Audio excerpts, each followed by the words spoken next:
આજ તો મંગલ ગ્રહથી આપણે યાર એલિયન ક્રિકેટ રમવાય. તો હલો મિત્રો, કેમ છો? બધા મજામાં જ હશો. તો આજે આપણે જવાનું છે કામે, કારણ કે આજ પણ કોલેજે રજા હતી એટલે પપ્પાને થોડીક હેલ્પ કરવા માટે. આજ ભાઈ સવારમાં ઠંડી એવી હતી ને વાત પૂછોમાં, ગાડીમાં પવન પણ એવું લાગતું હતું ને ઠંડી એવી લાગતી, એટલે ડાયરેક્ટ આપણે ત્યાં જઈને પહેલા તો તડકો જ ખાઈ લીધો, કારણ કે હાથ કામ જ કરવાનું બંધ કરી દીધું, ગાડીમાં ઠંડી જેવી લાગી હતી.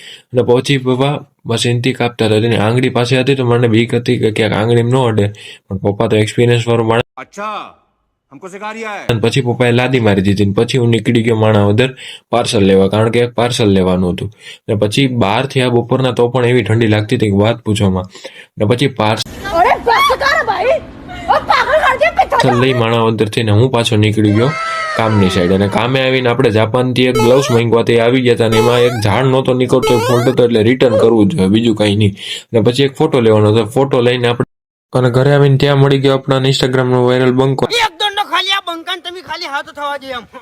અને પછી એલિયન ને એવી કોન્ફિડન્સમાં ઉતરો હતો કે 6 દડા ઉપર 6 ચક્કા જ मुझे तो नान खटाई खानी है मैं नान खटा મારી દે.